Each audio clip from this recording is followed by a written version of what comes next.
जय हिंद फ्रेंड्स। तो आज के इस वीडियो में हम लोग क्लास 10th का फिजिक्स का चैप्टर नंबर 3 का मानव नेत्र और वायुमंडलीय अपवर्तन वर्ण विक्षेपण का ऑब्जेक्टिव और सब्जेक्टिव प्रश्न देखने वाले हैं।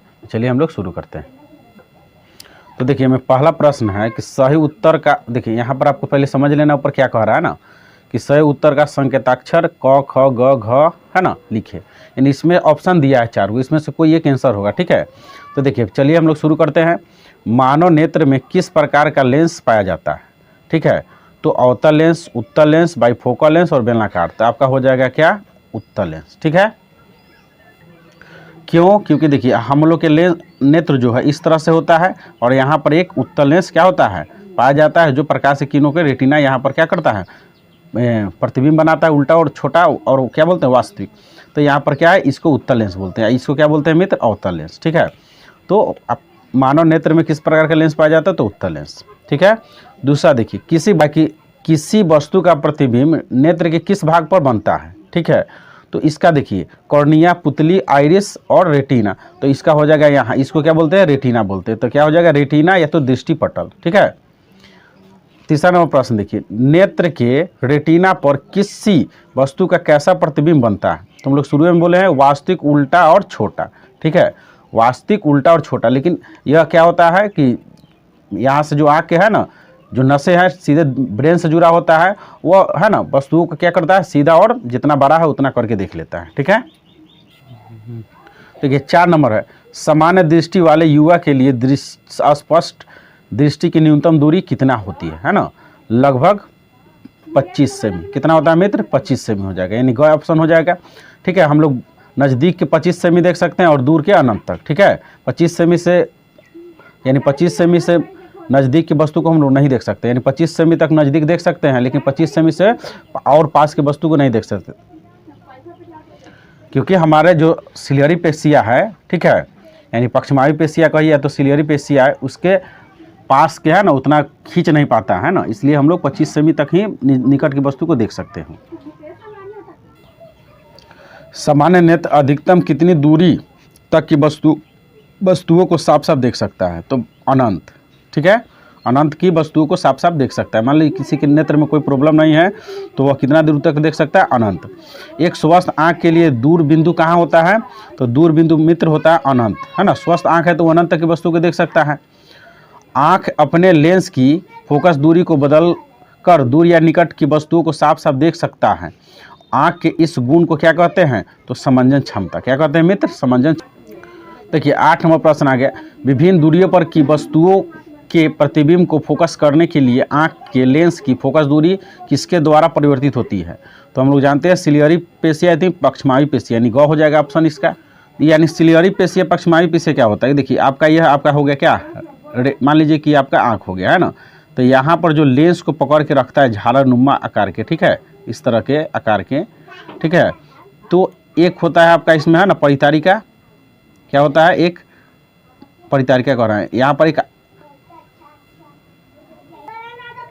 देखिए 9 नंबर प्रश्न, नेत्र लेंस की फोकस दूरी कम हो जाने से कौन सा दृष्टि दोष होता है? ठीक है, तो इसका हो जाएगा, देखिए अगर नेत्र लेंस की फोकस दूरी कम हो जाएगा तब को निकट दृष्टि दोष हो जाएगा। ठीक है, आगे किस दृष्टि दोष में किसी वस्तु का प्रतिबिंब रेटिना के पीछे बनता है? ठीक है, तो इसमें हो जाएगा आपका है ना दूर दृष्टि दोष। क्या हो जाएगा ऑप्शन? दूर दृष्टि। देखिए 11 नंबर क्वेश्चन, निकट दृष्टि दोष का उपचार किस प्रकार के लेंस से किया जाता है? तो अपसारी, इसी को बोलते हैं हम लोग अवतल लेंस भी। क्या बोलते हैं? अवतल लेंस। और उत्तल लेंस को अभिसारी लेंस भी कहते हैं, क्योंकि अपसारी जो है एक बिंदु से प्रकाश किरणों को फैलाता है और विसारी एक ही बिंदु पर प्रकाश किरणों को क्या करता है? काटता है। और किस दृष्टि दोष को दूर करने के लिए उत्तल लेंस का उपयोग किया जाता है? तो उत्तल लेंस का उपयोग किस लेंस को दूर करने के लिए, यानी किस दृष्टि दोष को दूर करने के लिए किया जाता है? तो दीर्घ दृष्टि दोष। ठीक है, दीर्घ दृष्टि दोष को उत्तल लेंस से दूर किया जाता है। तो यहाँ पर हम लोग समझ गए कि दीर्घ दृष्टि दोष यानी दूर दृष्टि दोष को ही कहा जाता है।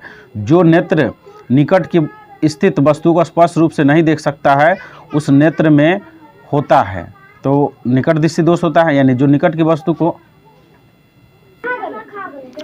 देखिए अगला प्रश्न है, दूर दृष्टि दोष वाली आंख साफ साफ देख सकती है? तो देखिए दूर दृष्टि वाला में दूर की वस्तुओं को हम लोग क्या करते हैं? साफ साफ देख सकते हैं। ठीक है,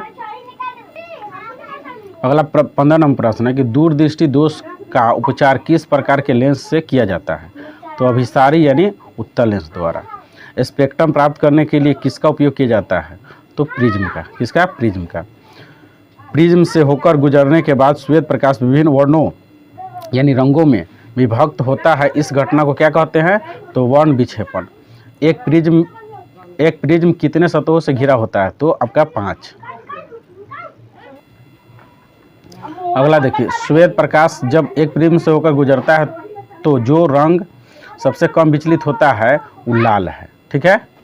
प्रकाश के किस वर्ण यानी रंग के लिए तरंगदैर्घ्य अधिकतम होता है? तो वो भी किसका होगा? लाल का। ठीक है। और श्वेत प्रकाश की किरण जब एक किसी प्रिज्म से होकर गुजरती है तब जो वर्ण यानी रंग सबसे अधिक विचलित होती है वो आपका हो गया क्यों? बैगनी। देखिए अगला है रिक्त स्थान को भरना, फिलिंग द ब्लैंक्स।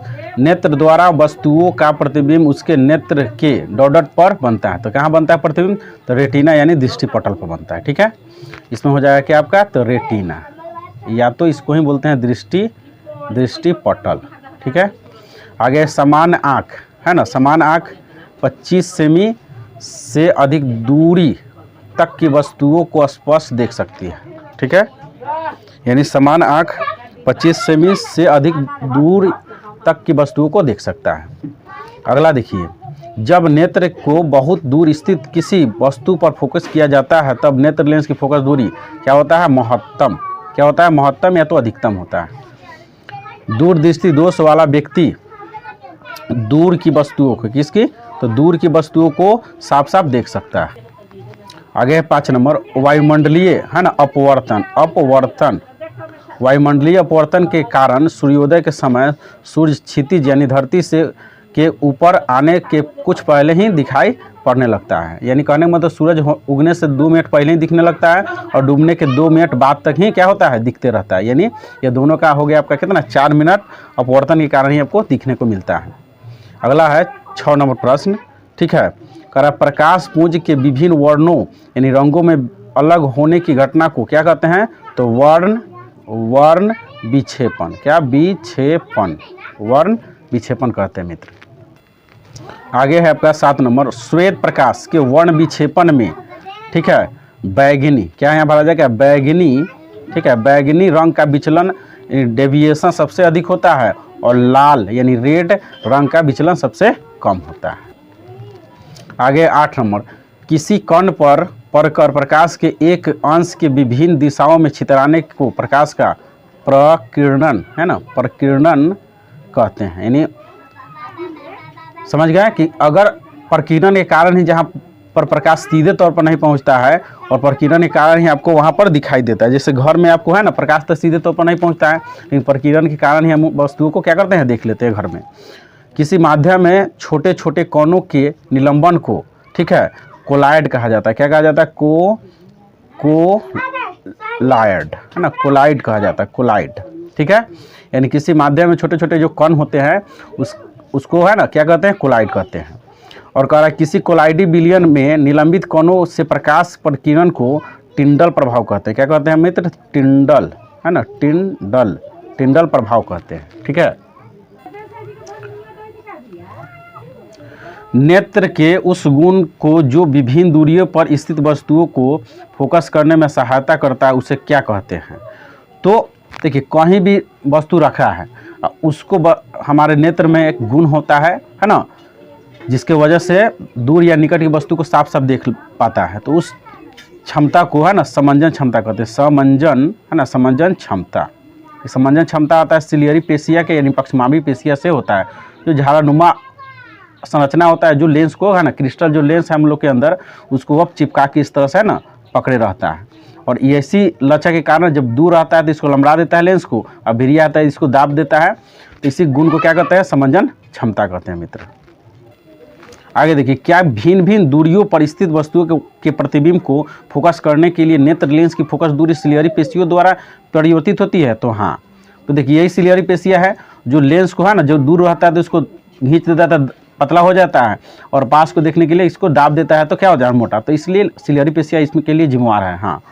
किसी व्यक्ति के चश्मे में लगे लेंस की क्षमता +1.d इतना डायोप्टर है तो लेंस की उत्तल है या अवतल। प्लस रहेगा तो आपका उत्तल होगा, क्या होगा मित्र, उत्तल।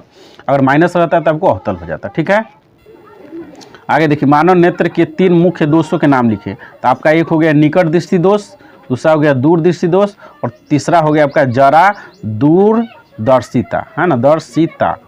तो यह हो गया निकट दृष्टि दोष। निकट दृष्टि दोष में क्या होता है कि निकट की ही वस्तु दिखता है, और दूर दृष्टि दोष में क्या होता है, दूर की ही वस्तु दिखता है, और जरा में न दूर के दिखेगा न पास के, ठीक है। तो इसलिए इसको जरा दूरदर्शिता कहते हैं। आगे कह रहा है कि स्पष्ट दृष्टि की न्यूनतम दूरी कितनी होती है, स्पष्ट दृष्टि की न्यूनतम दूरी कितनी होती है। तो देखिए यहाँ पर हम लोग समझ रहे हैं कि स्पष्ट दृष्टि की न्यूनतम दूरी क्या है। तो जिस, है ना, कह रहा है कि जिस न्यूनतम दूरी तक की वस्तुओं को आंख साफ साफ देख लेता है, ठीक है, उस स्पष्ट दूरी को ही न्यूनतम दूरी कहते हैं। यानी कहने का मतलब कि हमारे आंख जो है ना, सबसे नज़दीक के वस्तुओं को, है ना, जिस न्यूनतम दूरी तक की वस्तुओं को देखता है उस न्यूनतम दूरी को क्या कहते हैं, तो स्पष्ट दृष्टि की न्यूनतम दूरी कहते हैं। यह कितना सेमी होता है, तो 25 सेमी होता है। यहाँ क्वेश्चन भी दिया है, स्पष्ट दृष्टि की न्यूनतम दूरी की मान कितना होता है, तो 25 सेमी तक की वस्तुओं को हम लोग साफ साफ देख सकते हैं। उससे कम की वस्तुओं को नहीं देख सकते, क्योंकि उतना आँख में लचक, उतना आँख खींच नहीं पाता है ना, सिलियरी पे से उतना खींच नहीं। आगे देखिए, नेत्र की सामान्य दृष्टि नॉर्मल विजन के लिए दूर बिंदु यानी फार पॉइंट और निकट बिंदु यानी नियर पॉइंट कितनी दूरी पर है। तो हम लोग जानते हैं सामान्य दृष्टि के लिए दूर बिंदु अनंत होता है और निकट बिंदु 25 सेमी होता है, ठीक है, कितना, 25 सेमी। आगे देखिए, जब हम नेत्र से किसी वस्तु की दूरी को बढ़ा देते हैं तो नेत्र में प्रतिबिंब दूरी का क्या होता है, तो समंजन क्षमता के कारण प्रतिबिंब दूरी में कोई परिवर्तन नहीं होता, क्योंकि समंजन क्षमता की वजह से दूर या निकट की वस्तुओं को, है ना, आराम से देख सकता है। एक व्यक्ति जिसका नेत्र निकट दृष्टि दोष से ग्रसित है, यानी 1.5 मीटर से अधिक दूर तक वस्तुओं को स्पष्ट नहीं देख पाता है, सामान्य दृष्टि प्राप्त करने के लिए उसे किस प्रकार का लेंस की आवश्यकता है, तो अपसारी को ही अवतल लेंस कहते हैं, ठीक है। यानी चश्मे के रूप में इसका प्रयोग करना चाहिए। एक विद्यार्थी अपने क्लास के अंतिम पंक्ति में बैठने पर ब्लैक बोर्ड पर की लिखावट स्पष्ट नहीं देख पाता है, उसकी आंख किस प्रकार के दोष से ग्रसित है, इस दोष को दूर करने के लिए उसे किस प्रकार का लेंस का व्यवहार करना होगा। तो वह निकट दृष्टि से यानी कहने का मतलब व्यक्ति किससे ग्रसित है स्टूडेंट, तो निकट दृष्टि दोष से ग्रसित है, और उसको दूर करने के लिए अवतल यानी अपसारी लेंस का प्रयोग चश्मे के रूप में करना पड़ेगा। देखिए 11 नंबर, नेत्र लेंस की फोकस दूरी कम हो जाने से कौन सा दृष्टि दोष होता है, तो भाई निकट, है ना, निकट दृष्टि दोष होता है, निकट दृष्टि दोष होता है, ठीक है। एक व्यक्ति के चश्मे में अवतल लेंस लगा है, वह किस दृष्टि से दोष से ग्रसित है, तो वह हो गया आपका, है ना, अवतल के मतलब निकट दृष्टि दोष से, निकट दृष्टि दोष से ग्रसित है, ठीक है। आगे देखिए, कह रहा है क्या कि किस दृष्टि दोष में किसी वस्तु का प्रतिबिंब रेटिना के पीछे बनता है, तो आपका हो जाएगा दूर दृष्टि दोष, यानी रेटिना के पीछे बनना मतलब दूर दृष्टि दोष से ग्रसित हो जाना। अगला देखिए, इसमें 14 नंबर कह रहा है कि एक स्पष्ट चित्र द्वारा निकट दृष्टि दोष का वर्णन करें। तो हम लोग जानते हैं कि देखिए यह आपका नेत्र है, ठीक है, और क्या है इसमें कह रहा है क्वेश्चन में कि एक स्पष्ट चित्र द्वारा निकट दृष्टि दोष का दूर को, है ना, बताना है। तो क्या होता है कि देखिए यहाँ से प्रतिबिंब, है ना, लेंस है, तो अगर यह दोनों आगे यानी रेटिना के आगे कट गया तो क्या हो गया, यह निकट दृष्टि दोष हो गया। तो इसके सामने हम, है ना, क्या लगा देंगे, अवतल लेंस, ठीक है, अवतल लेंस यहाँ पर लगा देंगे मित्र, तो क्या होगा, रेटिना पर जाके यह क्या होगा, कटेगा। तो इस तरह से हम लोग क्या कर सकते हैं, दिखा सकते हैं चित्र के माध्यम से। तो समझ में आ गया होगा मित्र, जैसे आपको निकट दृष्टि दोष से ग्रसित है तो इसमें क्या अवतल लेंस लगा दिए, तो अवतल लेंस क्या करता है, प्रकाश किरणों को फैलाता है। तो यह जाके देखिए आगे कट रहा था, ये अब जाके यहाँ रेटिना आपका दिख रहा है, यहाँ पर कटाएगा। तो इस तरह से हम दिखा सकते हैं निकट दृष्टि दोष को ठीक करना, और कहाँ निकट दृष्टि दोष मतलब रेटिना के आगे कटा दीजिए, ठीक है।